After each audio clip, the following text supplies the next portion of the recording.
안녕하십니까. 독서하는 마라토너 박종필입니다. 이곳 올림픽공원의 정문 평화의 문입니다. 현재 시각은 2024년 9월 10일 저녁 8시 55분입니다. 제가 잠실 석촌호수 방향으로 이동하면서 계속 촬영하도록 하겠습니다. 화이팅! 자, 이곳 올림픽공원의 정문 평화의 문 앞 삼거리 통과하고 있습니다. 자,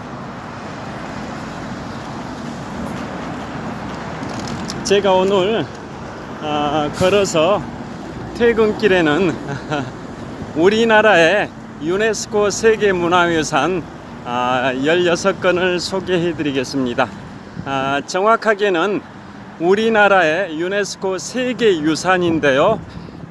총 16건 중에는 14건은 문화유산이고 2건은 자연유산입니다.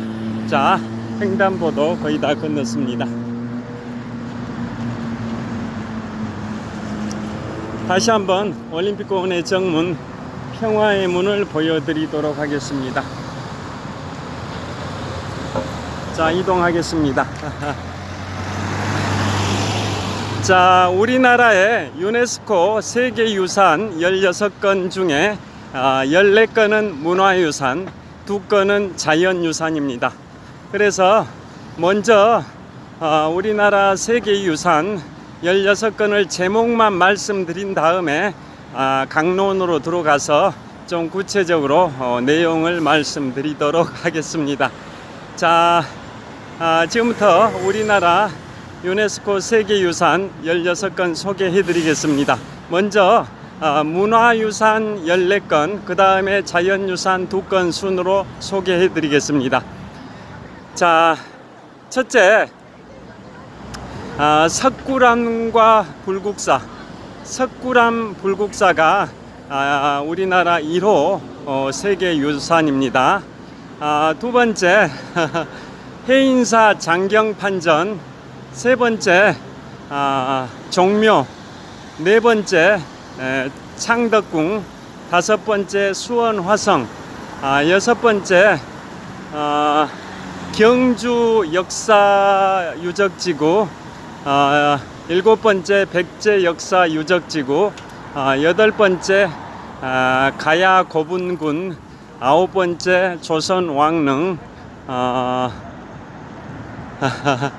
그 다음에 10번째 남한산성, 11번째 우리나라 산지 승원 7곳인데요. 우리나라 수많은 사찰 중에 7곳이 우리나라의 산지 승원으로 지정이 되어 있습니다. 12번째 우리나라의 서원, 조선왕조 시대의 서원이죠. 13번째 우리나라의 전통마을 경북 안동의 하회마을과 경북 경주의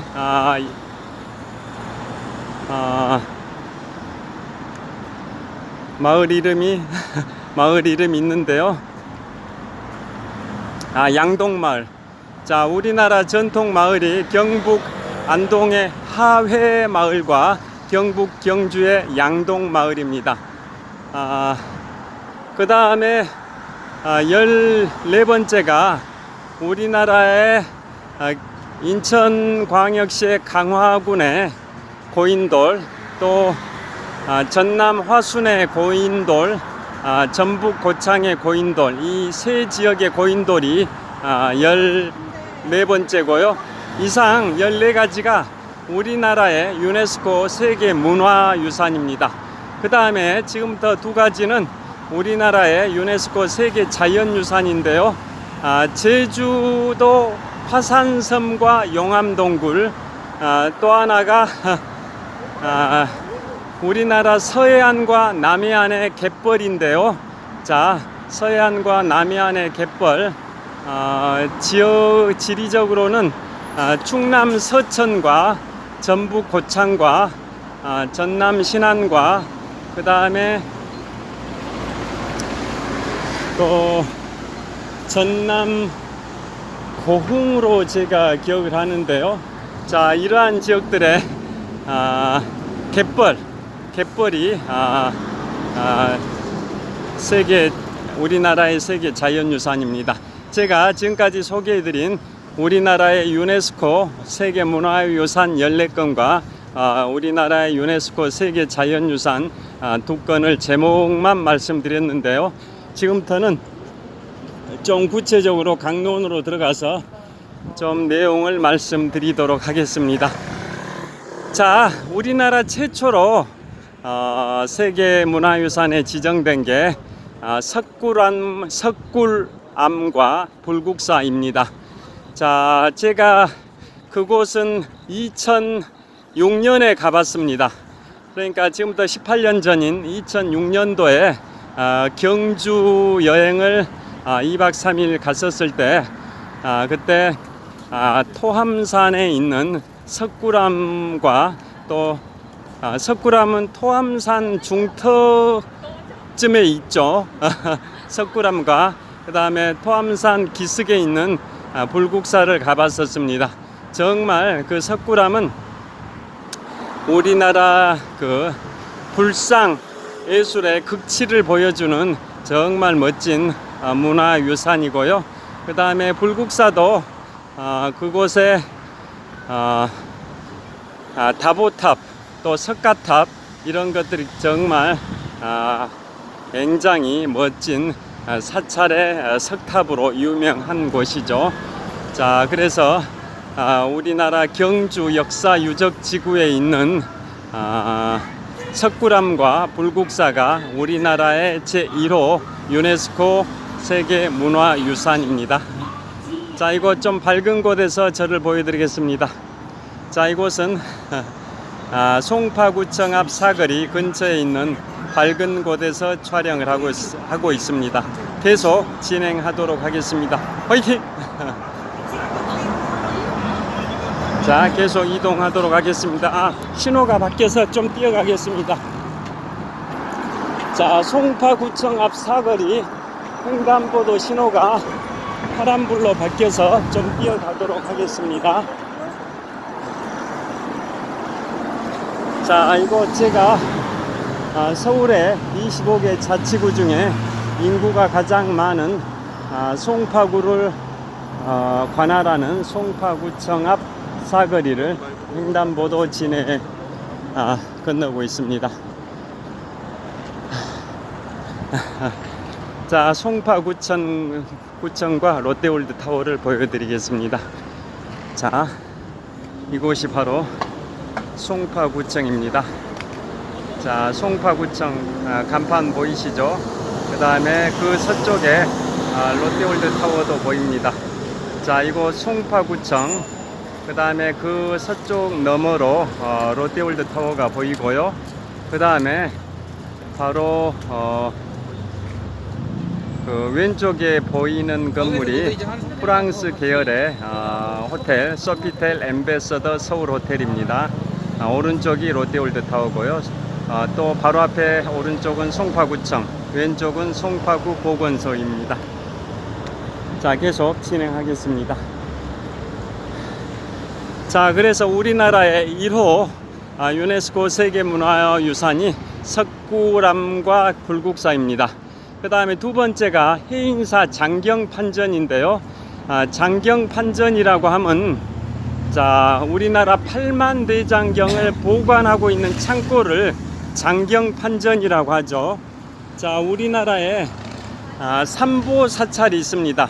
세 가지의 보물이 되는 사찰이라 해서 석삼자 보물보자에서 우리나라 삼보사찰인데요.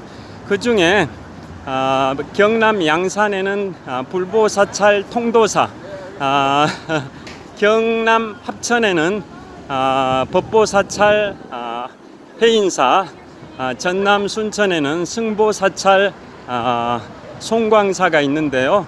자, 왜 이곳 세 곳을 우리나라의 삼보사찰이라고 하냐면, 먼저 경남 양산의 불보사찰 통도사는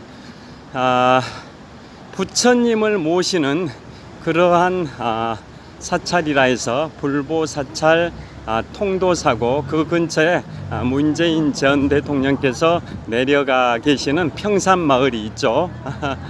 자, 그 다음에 우리나라에 그 5대 정멸보궁이 있습니다. 부처님의 진신사리를 모시고 있는 우리나라의 5대 정멸보궁이 있는데요. 그 중에 한 곳이 바로 경남 양산의 불보사찰 통도사입니다. 그래서 그곳에는 부처님의 진신사리가 있기 때문에 부처님의 불상을 별도로 두지 않고 있습니다. 보통 사찰에 들어가면 사찰의 본당에 해당되는 대웅전이 있고, 대웅전에는 부처님 불상이 있는 게 기본인데요. 그에 반해서 경남 양산의 불보사찰 통도사는 우리나라에 부처님의 진신사리가 보관되어 있는 5곳의 정멸보궁, 즉 5대 정멸보궁 중에 한 곳인 경남 양산 불보사찰 통도사에는 부처님의 진신사리가 있기 때문에 별도로 불상을, 부처님을 모시고 있는 불상을 두지 않고 진신사리로 대체하고 있습니다. 그래서 그곳을 불보사찰이라 하고요. 경남 합천의 해인사를 법보사찰이라고 하는 이유는 우리나라 불교의 경전인 팔만대장경을 보관하고 있어서 법보사찰이라 하고, 그 팔만대장경을 보관하고 있는 창고, 보관하고 있는 건물을 장경판전이라고 합니다. 장경판전. 그래서 해인사 장경판전이 우리나라 2번째 유네스코 세계문화유산이고요. 그 다음에 전남 순천의 해인사는 왜 승보사찰이라고 하냐면 승려들의 산실입니다. 조선왕조와 고려왕조 시대에 우리나라의 국사, 왕사를 가장 많이 배출한 사찰이 바로 전남 순천의 승보사찰 송광사입니다. 그래서 승려들의 산실이다 해서 승보사찰 송광사라고 합니다. 그러니까 우리나라 기독교에 삼위일체가 있죠. 트리니티, 삼위일체, 성부, 성자, 성령, 이 삼위일체를 기독교의 삼위일체 트리니티라고 하지 않습니까? 그렇듯이 불교의 세 가지의 보물은 불보, 법보, 승보인 거죠. 부처님이 불보고, 그 다음에 불교의 경전이 법보고, 그 다음에 마지막으로 승려들이 이제 승보입니다. 그래서 각각 우리나라 불보, 법보, 승보사찰은 경남 양산의 통도사가 불보사찰이고요. 경남 합천의 해인사가 법보사찰이고요. 전남 순천의 송광사가 승보사찰입니다. 자, 그 중에 법보사찰 경남 합천의 해인사에 팔만대장경을 보관하고 있는 창고를 해인사 장경판전이라고 하는데요. 그것이 우리나라 유네스코 세계문화유산 2번째입니다. 3번째가 바로 종묘입니다. 종묘. 조선왕조 시대에 국왕과 왕비들의 위패를 보관하고 있는 공간이 종묘인데요. 자, 잠실 석촌호수 동호 북쪽 조깅로에 도착했습니다. 자, 제가 멋진 고무 조형물을 보여드리겠습니다. 자, 보시면 랍스터입니다. 랍스터. 고무로 만든 초대형 랍스터 조형물입니다. 자, 여기에 뭐라고 적혀 있냐면 랍스터 원더랜드라고 해서 랍스터 원더랜드 9월 6일부터 9월 29일까지 행사를 하고 있는데요. 자, 랍스터입니다. 자, 여기에 설명문도 있습니다. 자, 이곳은 잠실 석촌호수 동호 북쪽 조깅로에서 동호 한복판에 있는 고무로 만든 초대형 랍스터 조형물을 보여드리고 있습니다. 스코틀랜드의 유명한 작가가 전 세계를 순회하면서 전시하고 있는 고무로 만든 초대형 랍스터 조형물이 잠실 석촌호수 동호 한복판에 두둥실 떠 있습니다. 자, 설명된 것도 한번 보여드리겠습니다. 자, 보시면 설명문이 이렇게 게시되어 있습니다. 자, 랍스터 원더랜드라고 해서 9월 6일부터 9월 29일까지 전시하고 있습니다. 다시 한번 저를 보여드리도록, 아까 보여드리긴 했는데요. 자, 다시 한번 저를 자, 이동하도록 하겠습니다. 자, 이곳은 잠실 석촌호수 동호 북쪽 조깅로입니다. 자, 수많은 인파들이 인산인해를 이루고 있는 잠실 석촌호수 동호 북쪽 조깅로입니다. 자, 이곳 잠실 석촌호수는 동쪽 호수 동호와 서쪽 호수 서호를 합해서 한 바퀴에 2,563m, 네 바퀴에 10.25km, 8바퀴에 20.5km, 16바퀴에 41km, 16바퀴 반을 돌면 42.19km 마라톤 풀코스 26.4마일 105리길이 됩니다. 자, 여기서 저를 보여드리겠습니다. 자, 이곳 잠실 석촌호수인데요. 제가 이곳에서 2002년 3월 1일부터 오늘 2024년 9월 10일까지 무려 22년 6개월 10일 동안 마라톤 훈련을 해오고 있는 공간입니다. 자, 이곳에서 22년 6개월 10일 동안 마라톤 훈련을 하면서 42.19km를 101회 완주했고요. 개인 최고 기록은 마라톤 3년차였던 2004년 3월 14일 제75회 동아마라톤 대회에서 3시간 19분 48초라는 개인 최고 기록을 가지고 있습니다. 누적 훈련 거리는 지구 한 바퀴 4120km에 대략 69% 정도에 해당되는 거리인 27,700km 정도 달렸습니다. 그래서 일평균 훈련 거리는 3.4km 정도 됩니다. 자, 이곳은 잠실 석촌호수 동호 북쪽 조깅로입니다. 자, 이곳으로 이동해서 계속 말씀드리도록 하겠습니다. 자, 이곳 잠실 석촌호수 동호 북쪽 조깅로인데요. 자, 롯데월드 타워도 보여드리겠습니다. 자, 먼저 잠실 석촌호수 동호 북쪽 조깅로 달리는 분들, 산책하는 분들 각자의 방식으로 오늘 2024년 9월 10일 화요일 저녁 시간이 9시 13분 정도 됐습니다. 그리고 잠실 석촌호수 동호 북쪽 조깅로 북쪽변에 접해 있는 롯데월드 타워입니다. 자, 123층 555m 높이 기준 세계 5위 규모 OECD 국가 38개 회원국 중에서는 가장 높은 빌딩 롯데월드 타워가 이곳 잠실 석촌호수 동호 북쪽 조깅로 북쪽변에 접해 있습니다. 수많은 시민들이 달리기를 하고 있습니다. 자, 제가 이곳에서 22년 6개월 10일 동안 마라톤 훈련을 해오고 있습니다. 자, 다시 한번 롯데월드 타워를 보여드리도록 하겠습니다.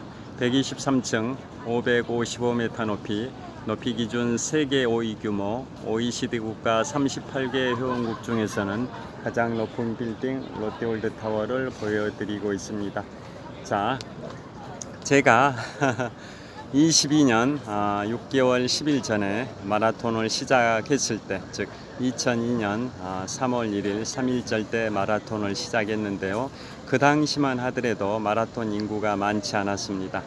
그래서 풀코스 마라톤 대회도 많지 않아서 주로 10km 하프 마라톤 코스 대회만 운영하는 그러한 대회 위주였는데요. 요즘은 마라톤 풀코스 마라톤 대회를 운영하는 대회가 정말 많이 늘었습니다.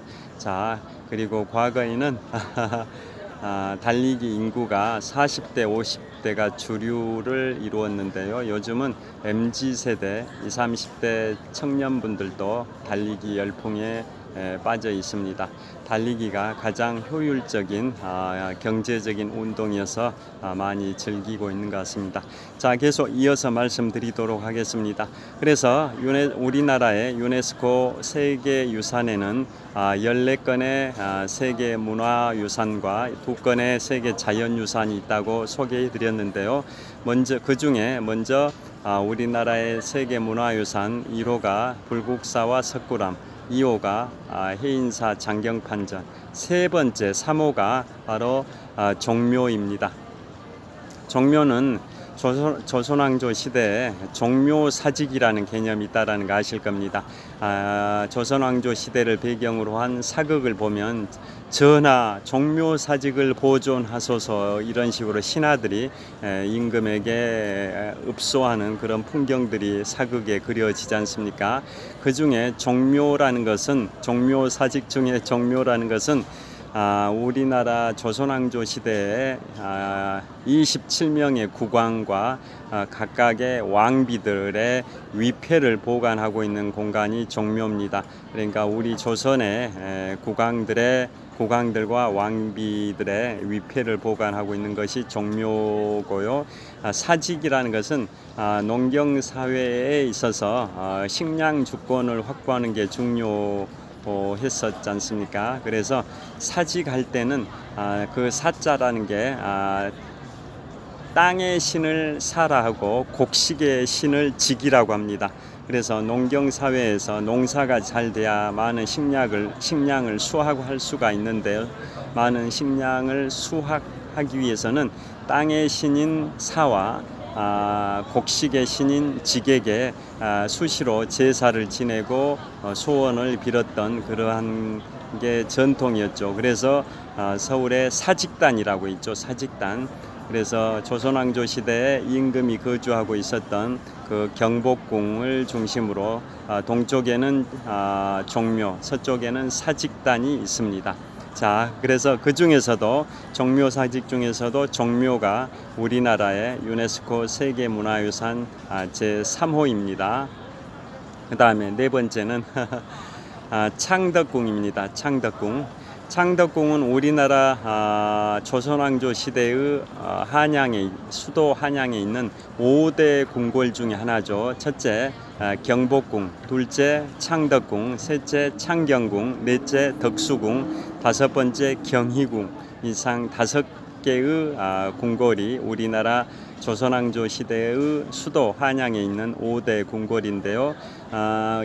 우리나라 조선왕조가 건국되고 제일 먼저 건축됐던 궁궐이 경복궁인데 나중에 조선의 3대 국왕인 태종 이방원이 왕자의 난을 통해 가지고 피비린내 나는 그런 역사를 만들었는데요. 그래서 피비린내가 서려 있는 경복궁이 싫다해 가지고 그 동쪽에 있는 창덕궁으로 거주지를 옮겨서 태종 이방원이 거주했다라는 그런 역사들이 있습니다. 그래서 그 창덕궁이 우리나라 우리나라 유네스코 세계문화유산 4호라고 보시면 되고요. 창덕궁의 후원이 바로 비원입니다. 비원이 정말 아름다운 후원인데요. 그 중에서도 사계절 중에서도 가을 단풍에 휩싸여 있는 창덕궁의 후원 비원이 참 아름답습니다. 자, 그 다음에 우리나라 유네스코 세계문화유산 제5호가 수원화성입니다. 자, 우리나라 실학의 최고봉 다산 정약용 선생과 영의정 최재공 선생께서 건설했던 수원화성, 우리나라의 그 영조 정조 시대 중에서도 정조 시대 실학자인 정약용과 평생의 책을 500권 정도를 집필했던 우리나라 실학의 최고봉인 다산 정약용 선생과 영의정 최재공 선생께서 합작으로 건설 정조 임금의 지시에 따라서 건설했던 곳이 수원 화성이라는 거 다 잘 아실 겁니다. 자, 그게 우리나라 유네스코 세계문화유산 제5호에 해당이 됩니다. 자, 그 다음에 이제 6호부터는 제가 순서까지 암기하고 있지는 않기 때문에 그냥 무작위로 말씀드리겠습니다. 여섯 번째는 이제 남한산성입니다. 제가 지금 서 있는 곳이 잠실 석촌호수 동호 북쪽 조깅로인데요. 이쪽에서 남동쪽으로 약 한 7km 지점에 제가 비추고 있는 방향입니다.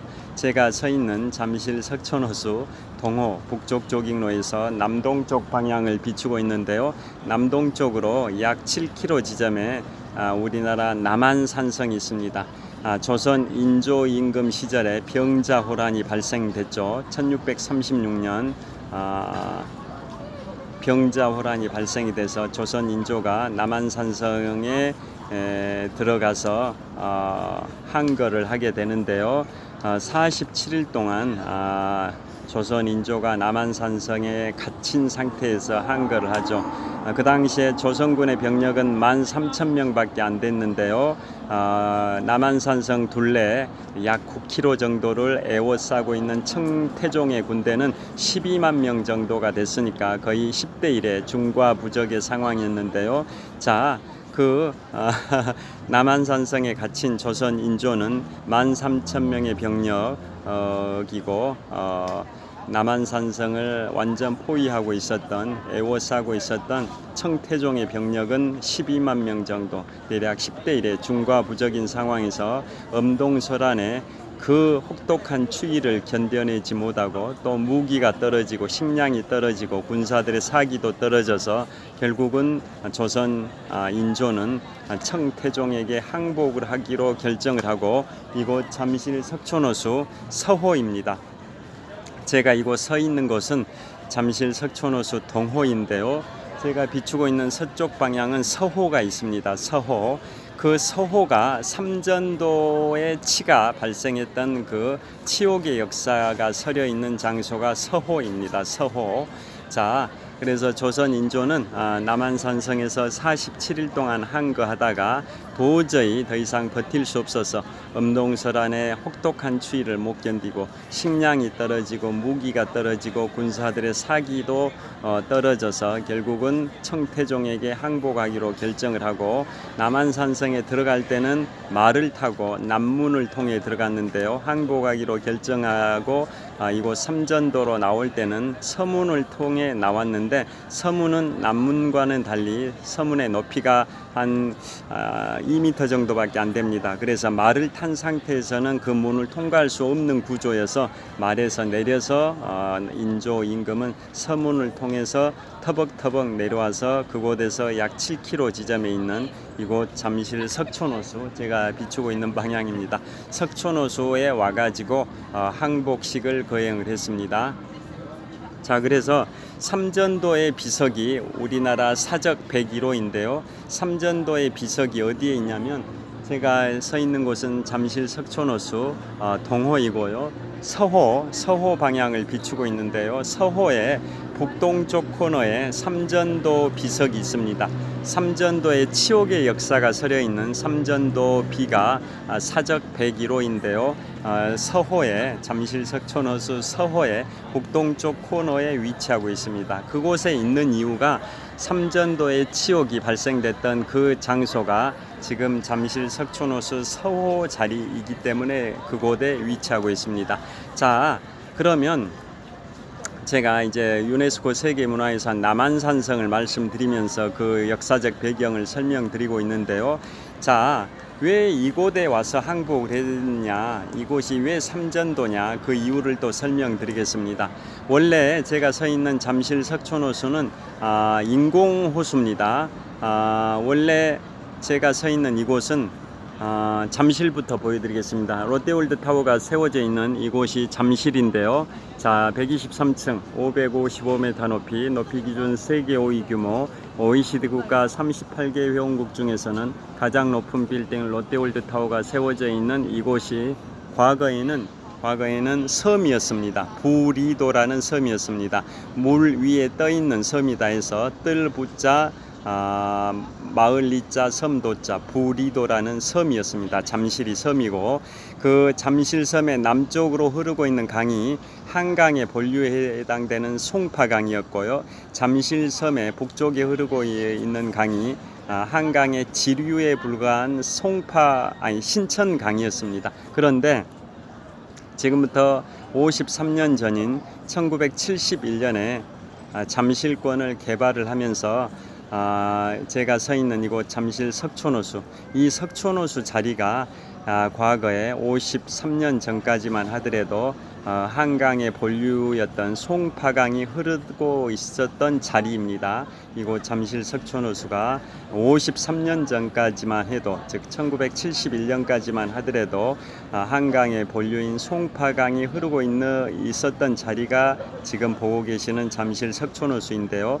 그때 1971년에 잠실권을 개발하면서 이 송파강의 동쪽과 서쪽을 매립을 해버렸습니다. 공유 수면 매립을 한 거죠. 즉 송파강 중에서도 석촌호수 이 자리만 남겨놓고 그 동쪽 지역과 그 서쪽 지역을 매립을 해버리는 바람에 1971년에 이 석촌호수는 인공호수가 됐고요.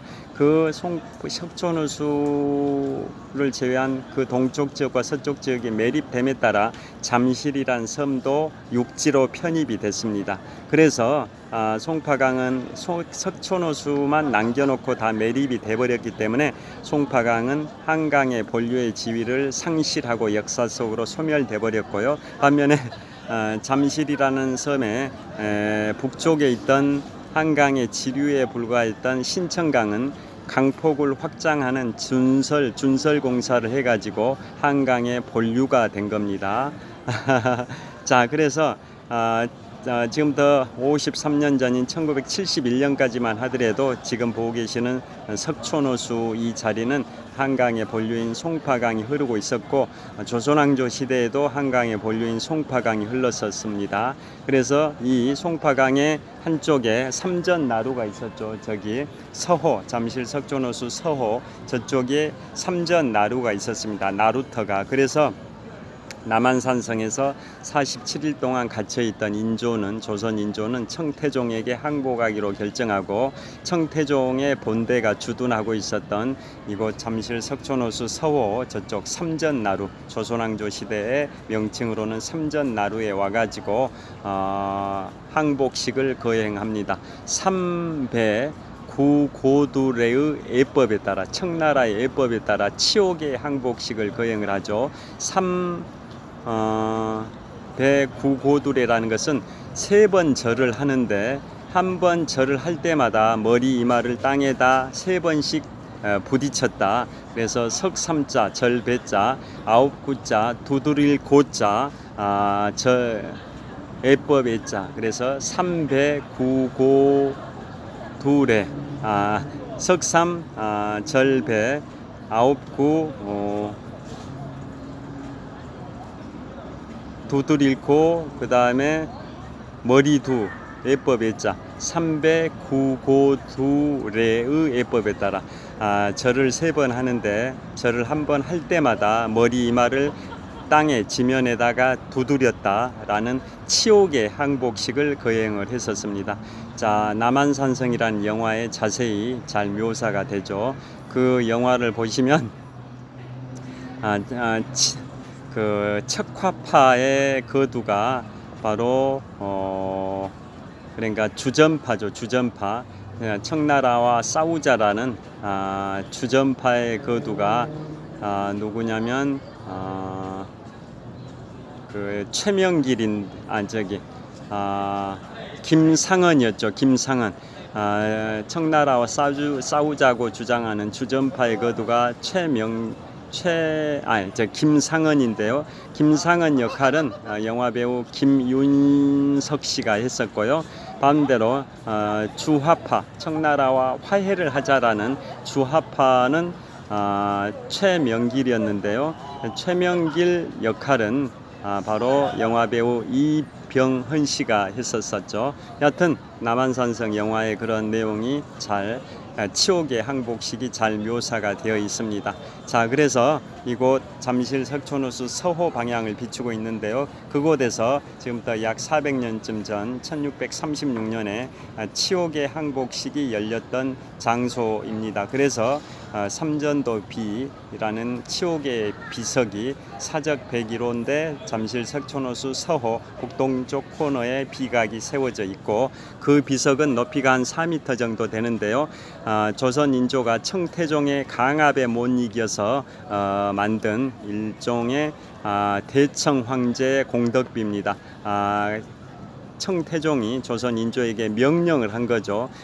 청태종을 칭송해라, 찬양해라, 이런 내용의 비석을 세우라고 해서 어쩔 수 없이 조선 인조는 세웠는데요. 그 비석의 높이가 약 4m고 앞부분은 비석의 앞면에는, 앞면 중에서도 좌측은 청나라를 세운 만주족의 언어로 새겨져 있고요. 앞면의 오른쪽은 원나라를 세운 몽골족의 몽골어로 새겨져 있고요. 비석의 뒷면에는 정통 중국 왕조인 한나라 한자어로, 뒷면에는 한자어로 새겨져 있기 때문에 사적 101호 삼전도 비는 3개 국어로 새겨져 있습니다.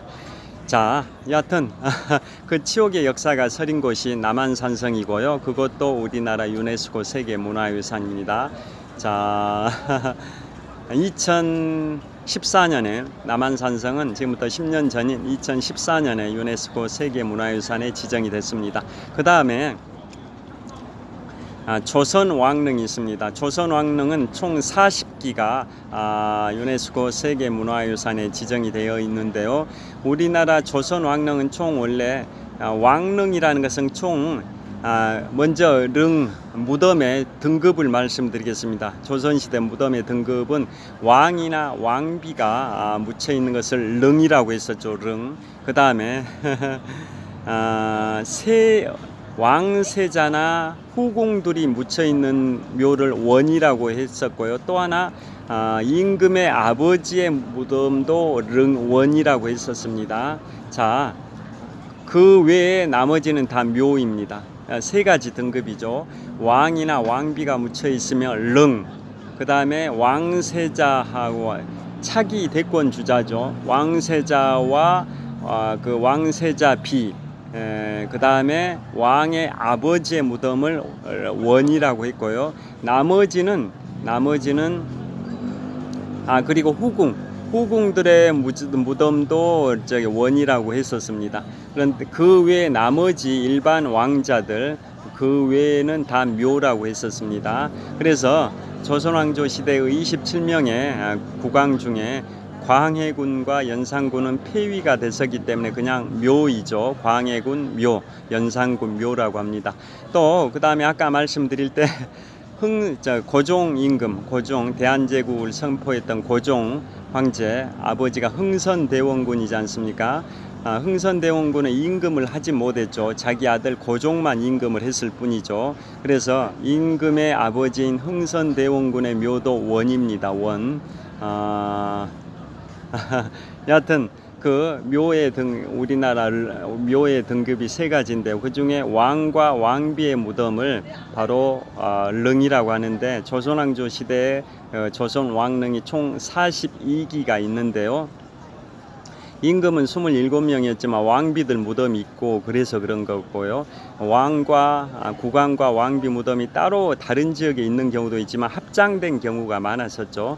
그래서 여하튼 왕과 왕비의 무덤 다 합해서 42기가 있습니다. 그 중에 2기는 북한 지역에 있고 나머지 40기가 바로 남한 지역에 있습니다. 그래서 남한 지역에 있는 40기가 유네스코 세계문화유산에 지정된 조선왕릉입니다. 그러면 유네스코 세계문화유산에서 빠진 조선왕릉 2기는 북한에 있는 건데요. 북한에 있는 그 2기가 뭐일까요? 퀴즈입니다. 퀴즈. 바로 조선의 2대 임금 정종과 그 다음에 조선의 창업자 건국자인 태조 이성계의 첫 번째 부인인 한씨의 무덤이 바로 북한에 있습니다. 자, 조선의 창업자 태조 이성계는 첫 번째 부인이 한씨고 두 번째 부인이 강씨였는데요. 저는 연상법으로 암기합니다. 한강, 영산강, 낙동강, 금강 할 때 한강 할 때 한강. 그러니까 조선의 태조 이성계의 첫 번째 부인이 한강할 때 한씨, 또 두 번째 부인이 한강할 때 강자해서 강씨. 그래서 그 순서로 암기합니다. 첫 번째 부인이 한씨, 두 번째 부인이 강씨입니다. 그래서 첫 번째 부인 한씨의 무덤은 북한 지역에 있고, 반면에 두 번째 부인인 강씨의 무덤은 바로 국민대학교 옆에 정릉이죠. 정릉.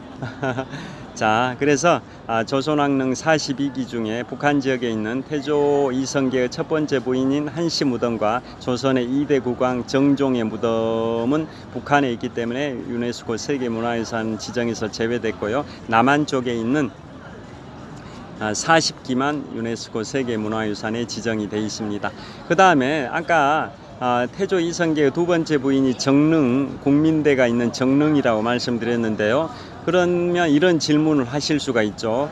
강남에 있는 삼정릉, 선릉이라고 있죠. 선릉. 그걸 풀네임으로는 공식 명칭은 선정릉이라고 합니다. 선정릉. 강남에 있는 강남구 삼성동에 있는 선정릉, 그것을 약칭해서 선릉이라고 하는데요. 풀네임으로는 선정릉이죠. 그 중에 선릉은 조선 9대 임금인 성종의 무덤이고요. 정릉은 조선 11대 임금인 중종의 무덤이죠. 그래서 성종의 무덤을 선릉, 그 다음에 중종의 무덤을 정릉이라고 합니다. 그러면 그 중종의 무덤 정릉과 태조 이성계의 두 번째 부인 정릉이 명칭이 공교롭게 동일한데요. 한자는 다릅니다. 한자는 여하튼 그렇습니다. 자, 그래서 우리나라 조선왕릉이 또 유네스코 세계문화유산에 지정됐고요. 또 하나는 다음으로는 이제 가야고분군입니다. 가야고분군은 최근에 한 2년 전인가 지정이 됐는데요. 우리나라 가야 시대에 대부분 통일신라에 흡수 합병이 되긴 했지만 가야 시대에 일본과 또 백제와도 교류가 있었던 그 가야 시대의 고분군, 오래된 무덤을 고분군이라죠. 가야 고분군이 2년쯤 전에 우리나라의 유네스코 세계문화유산에 지정이 됐고요. 그 다음에 경주 역사유적지구. 우리나라 경주 역사유적지구는 우리나라에 23개 국립공원이 있는데요. 그 중에 우리나라 국립공원 1호가 1967년에 국립공원 1호로 지정된 지리산 국립공원이고요. 그 다음에 국립공원 2호가 동시에 세 곳이 지정됐는데요. 그 중에 하나가 경주 국립공원, 한려해상 국립공원, 계룡산 국립공원입니다. 그 우리나라 공동 2호 국립공원 세 곳 중에서 경주 국립공원은 경주 지역은 천년 고도로서 경주 지역의 대부분이 100%는 아닌데요. 대부분이 경주 역사유적지구에 편입이 되어 있죠. 그래서 경주 역사유적지구가 석굴암 불국사도 거기에 포함이 되어 있는 거죠. 그런데 석굴암 불국사는 별도로 우리나라 유네스코 세계문화유산 제1호로 1995